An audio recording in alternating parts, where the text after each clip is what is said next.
Quand je prends dernièrement les propos de Emmanuel Macron sur l'Afrique, eh bien, tout Africain conscient devrait donc comprendre très vite tout ce qu'il a pu nous dire et qu'est-ce que ça signifie.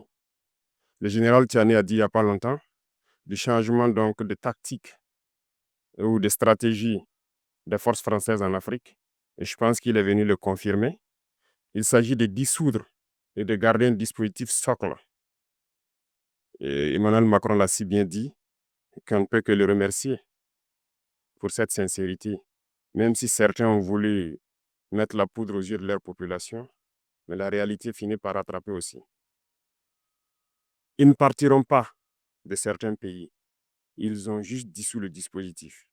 Vous ne les verrez plus dans des bases, mais dans les ambassades, ils seront là.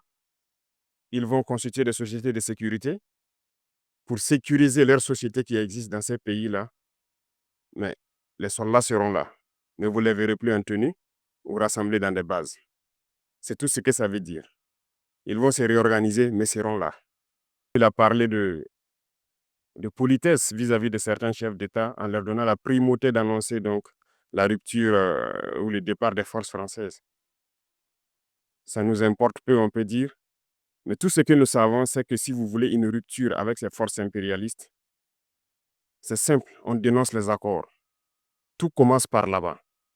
Et je pense que l'exemple du Tchad, en tout cas, est palpable. Ils ont commencé par dénoncer les accords.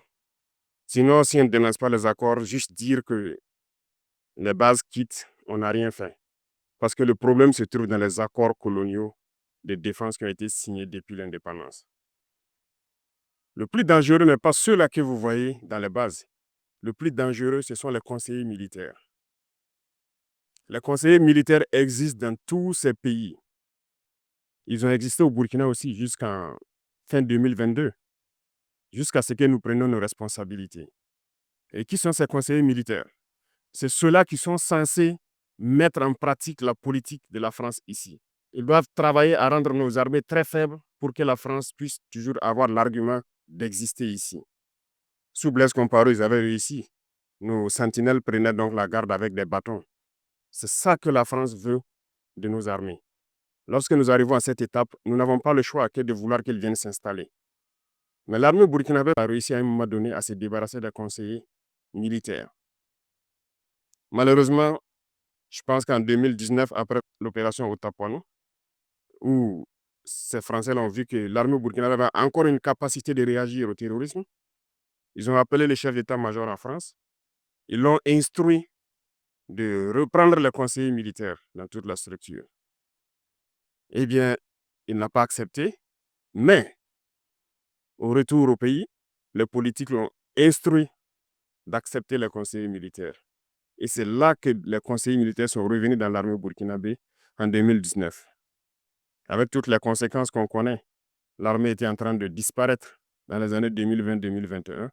Et d'ailleurs, c'est le moment où beaucoup de militaires ont dû déserter parce qu'il n'y avait plus d'espoir. On était en train de s'effondrer. Voilà un peu comment ils travaillent. À l'état-major général des armées, dans tous les états-majors d'armée, dans les écoles, c'est eux qui sont censés nous dicter la politique de notre armée. C'est eux qui nous disent combien recruter, quand recruter et qu'est-ce qu'il faut en faire. Ils sont dans les écoles pour nous dire comment il faut les former, et ainsi de suite. Tant que ces conseillers militaires sont là, vous n'êtes pas indépendant. Votre armée aura juste l'apparence d'une armée qui sera là en train de faire des parades, du cirque. Mais lorsqu'il viendra la guerre, vous vous rendrez compte que la parade, c'est une chose, mais la guerre, c'est une autre chose.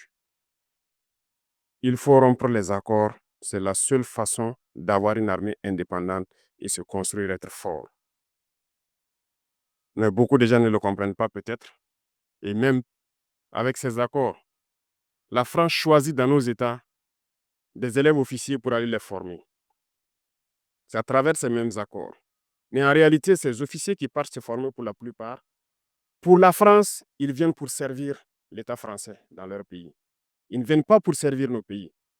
Ils les forment pour qu'ils viennent servir les intérêts de l'État français. J'en veux pour preuve. Lorsque nous nous sommes révoltés, beaucoup d'officiers au Burkina qui ont été formés en France ont été immédiatement contactés pour leur dire que c'est le moment de se mettre en action parce que vous avez été formés pour ça, pour servir les intérêts de la France. La plupart de ces officiers nous ont rendu compte. Nous avons pris acte et nous continuons de suivre. Lorsque un officier formé en France arrive dans son pays et par malheur meurt soit par accident ou bien sur le champ de bataille, en France, il y a une nuit d'hommage aux morts dans l'armée, comme partout ailleurs. À la nuit d'hommage aux morts, on cite le nom de l'officier en question et on dit mort pour la France. Il ne le forme pas pour servir son pays, il le forme pour servir leur État. Et dans beaucoup d'États africains, il y en a plein de ces officiers. Combien sont patriotes, Dieu le sait.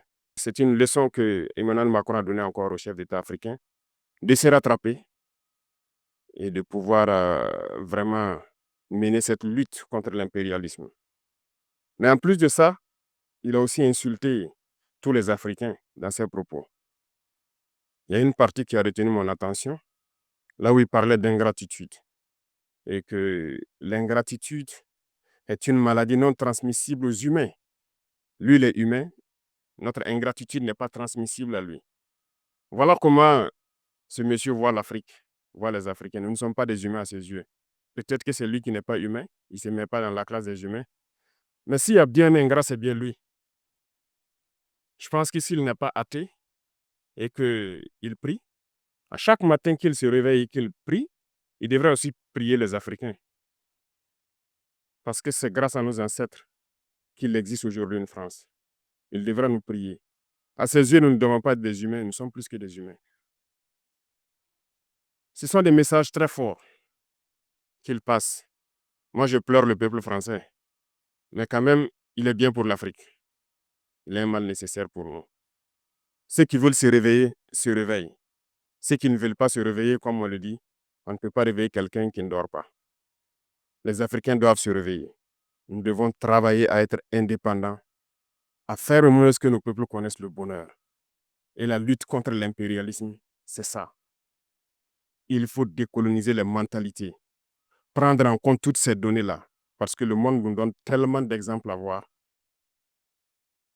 Pour eux, il n'y a pas de morale. Ils peuvent vous désigner aujourd'hui terroriste, mais demain, vous êtes un héros, par leur simple bouche. Ils décident de ce qu'ils font. Ils parlent de démocratie, mais ils se font eux-mêmes des coups d'État constitutionnels entre eux. Ils parlent des droits de l'homme, mais ils déciment des populations ailleurs. L'Africain doit se réveiller, l'Afrique doit se réveiller. Et le combat contre l'impérialisme est permanent. Et je vous invite à incorporer ce combat, à travailler en sorte que nous soyons réellement indépendants, que nous soyons autosuffisants et que nous puissions nous développer, connaître le bonheur, ce à quoi notre peuple aspire. Merci, je vous souhaite une très bonne journée, une très bonne semaine et une très bonne année.